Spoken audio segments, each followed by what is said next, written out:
aime désespérer, décourager, accabler, abattre. À l'écouter, il faudrait presque regretter son baptême et en tout cas baisser les bras, jeter l'éponge devant les difficultés rencontrées. Aussi, j'aimerais vous parler aujourd'hui de la tentation et des moyens employés pour avancer dans la vie spirituelle, car il n'y a pas de sainteté sans renoncement et sans combat spirituel. Alors, 3 vérités consolantes. La première, saint Paul le disait, Dieu est fidèle, il ne permettra pas que vous soyez éprouvés au-delà de vos forces. Il n'y a donc rien à craindre, le Seigneur n'est pas sadique, il est infiniment bon. Saint Jean-Marie Vianney disait « Le démon ne tente que les âmes qui veulent sortir du péché et celles qui sont en état de grâce. Les autres sont à lui, il n'a pas besoin de les tenter. » Donc, être tenté par toutes sortes de mauvaises pensées, de mauvais désirs, est un bon signe de vie spirituelle. Un très bon signe. C'est fatigant, mais c'est bon signe. Il n'y a rien à craindre, puisque le démon ne fait que ce que le Seigneur lui permet de faire. Deuxième vérité consolante. La tentation n'est pas le péché. La tentation, c'est le mal qui se présente, pas plus. Le péché, c'est l'acceptation du mal, c'est un acte de volonté. On entre en tentation, on n'entre pas en tentation, on succombe à la tentation ou on ne succombe pas à la tentation.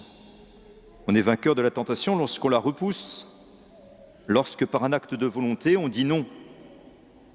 On renonce à Satan, à ses séductions, à ses œuvres. Comme le dira saint François de Sales, sentir n'est pas consentir. Sentir n'est pas consentir. Sentir, c'est dans la sensibilité, consentir, c'est dans la volonté.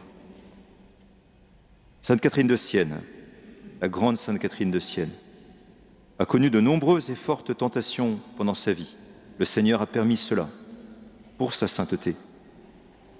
Un jour, après avoir été tentée de façon spécialement forte, elle se plaignit au Seigneur dans son cœur et le Seigneur lui apparut.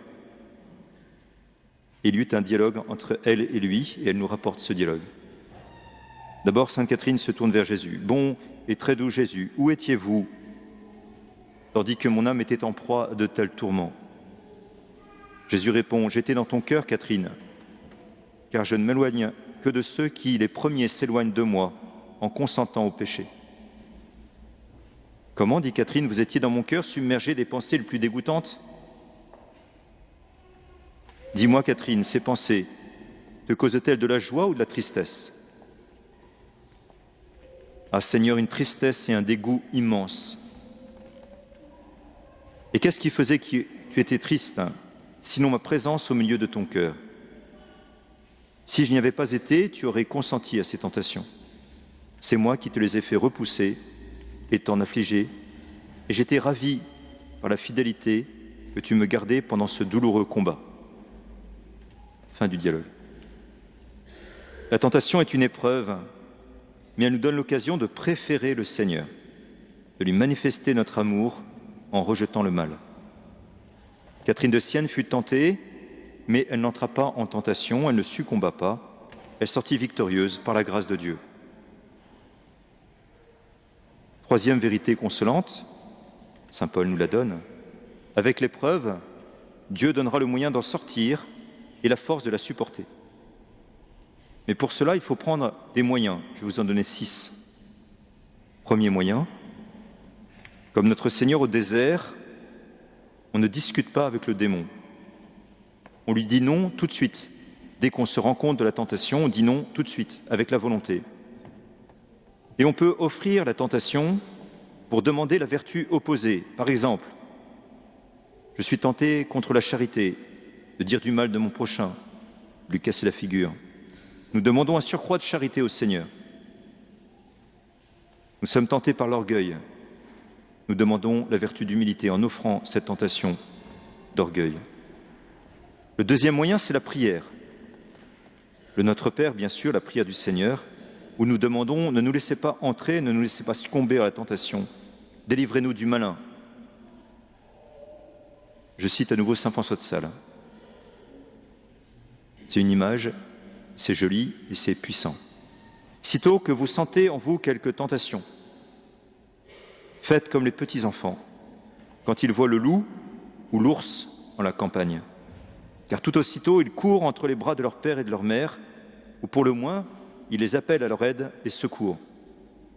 Recourez de même à Dieu, réclamant sa miséricorde et son secours. C'est le remède que notre Seigneur enseigne. Priez afin que vous n'entriez pas en tentation. Troisième moyen, l'ouverture du cœur en confession. Non seulement nous demandons pardon, bien sûr, pour nos péchés au Seigneur, c'est le but de la confession sacramentelle, mais nous pouvons aussi dire nos tentations en confession. Cela fait fuir le démon, car il a horreur de la lumière, lui, ange de ténèbres. Le quatrième moyen, le plus important, ce sont les sacrements de pénitence et d'Eucharistie. Rien de meilleur, de plus efficace que de recevoir la miséricorde du Seigneur, d'être fortifié, guéri par le Seigneur et d'être nourri de son corps et de son sang. Rien de meilleur, rien de plus important. Faites-en l'expérience vous-même. Cinquième moyen, la vigilance sur notre point faible. Le démon, comme un lion rugissant, nous dit saint Pierre dans sa première épître, rôde autour de nous, cherchant à nous attaquer du côté de notre faiblesse. Être vigilant, être humble et sur nos gardes, c'est le bon moyen de gagner le combat spirituel. Je connais ma faiblesse. Le Seigneur me fortifie sur ce point parce que je lui demande dans la prière et je suis vigilant par rapport à ce point faible. Le sixième moyen, et le dernier que je vous donne aujourd'hui, c'est de prier notre ange gardien. Notre ange gardien veille sur nous, il nous défend, il nous éclaire, il nous console. Alors prions-le et invoquons-le et nous serons heureux et nous ferons des progrès dans notre vie spirituelle. Là encore, nous pouvons écouter saint Jean-Marie Vianney qui disait « 3 choses sont absolument nécessaires contre la tentation.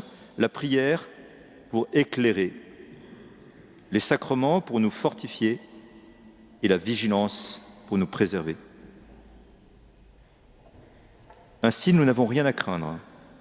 L'épreuve qui vous a atteint n'a pas dépassé la mesure humaine, les forces humaines. Dieu est fidèle, il ne permettra pas que vous soyez éprouvés, tentés au-delà de vos forces. Mais avec l'épreuve, avec la tentation, il donnera le moyen d'en sortir et la force de la supporter. La tentation est ainsi au programme de notre vie spirituelle, elle est normale et même bon signe.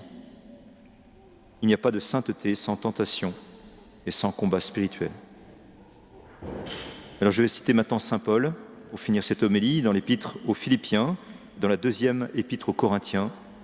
Et chacun d'entre nous peut faire sien ces paroles. Je peux tout en celui qui me donne la force.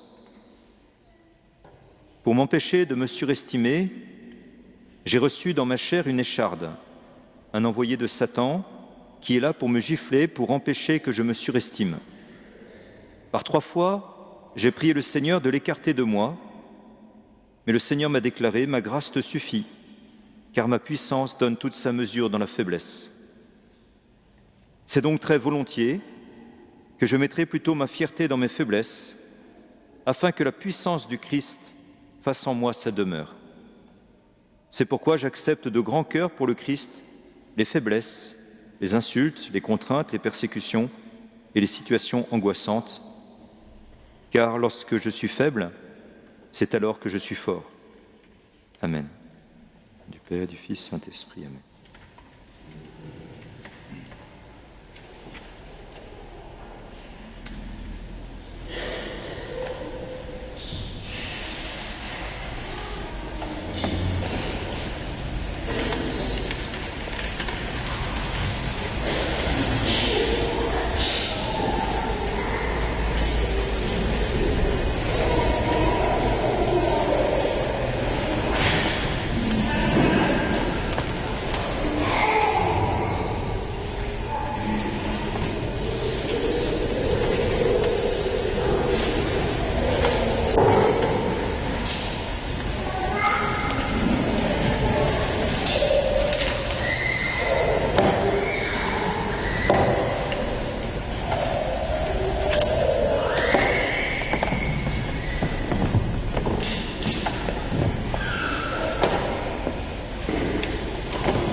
et doi nunum Deo.